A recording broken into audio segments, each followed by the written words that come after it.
Vous êtes favorable à l'enseignement? Pardonnez cette voix un peu trouée, mais... Non, mais je l'entends très bien. Est-ce que je suis favorable à l'enseignement? L'enseignement, non. Vous êtes un enseignant? Je suis un enseignant. Un minimum d'enseignants.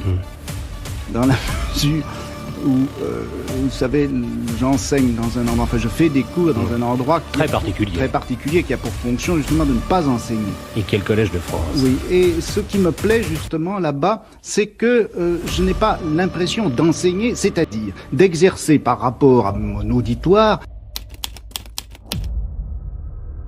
El Panóptico fue una cárcel diseñada por el filósofo Jeremy Bentham.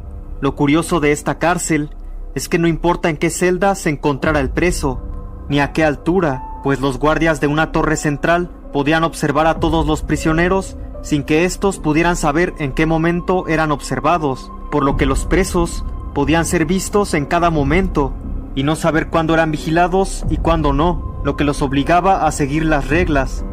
Esto garantizaba el funcionamiento del poder, sin que éste se estuviera ejecutando en cada momento. El nombre panóptico viene de la raíz griega panoptikon, que quiere decir verlo todo.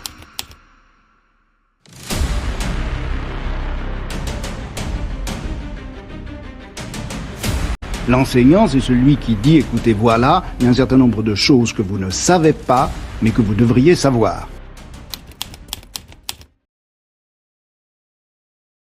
Toute une série de rapports de pouvoir qui sont mêlés à l'enseignement. Là, vous comprenez, au Collège de France, les cours sont libres, c'est-à-dire que viennent les écouter les gens qui veulent. N'importe qui. Ça peut être un colonel en retraite, mais ça peut être un lycéen de 14 ans. Si ça l'intéresse, il vient. Si ça l'intéresse pas, il vient pas. De sorte que, finalement, quel est celui qui est examiné? Quel est celui qui est sous le pouvoir de l'autre? Qui est sous le pouvoir de l'autre? Moi, je dirais qu'au Collège de France, c'est celui qui enseigne, qui vient et puis qui raconte comme ça, finalement, son il passe travail. Un examen. Il passe un examen. C'est son travail. Il est payé pour travailler à longueur d'année et puis 12 fois par an, il vient donner en quelque sorte, dresser le bilan de son travail, le présenter à un auditoire et puis c'est à l'auditoire de dire ou de montrer s'il est intéressé ou pas. En tout cas, moi, quand je vais faire mes cours au collège, j'ai le trac. J'ai le trac absolument comme quand je passais des examens, parce que j'ai l'impression que, au fond, les gens, le public viennent vérifier mon travail et montrer s'ils sont intéressés ou pas. Et s'ils n'ont pas l'air intéressés, je suis assez triste pour ça.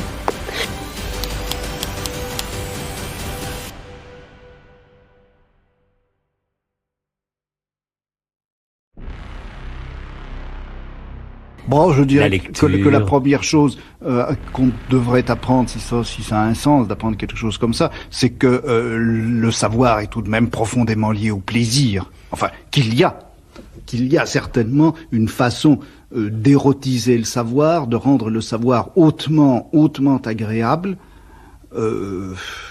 et ça, que l'enseignement ne soit pas capable même de révéler cela, que l'enseignement ait presque pour fonction de montrer combien le savoir est déplaisant, triste, gris, peu érotique.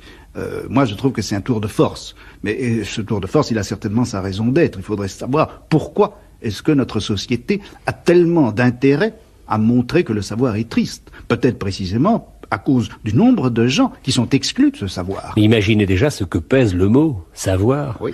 Lorsqu'on dit « savoir », c'est joli, mais lorsqu'on dit « le savoir ». Oui, c'est ça. Le besoin de connaître, c'est déjà... Les savoirs. Mais moi, je pense, n'est-ce pas...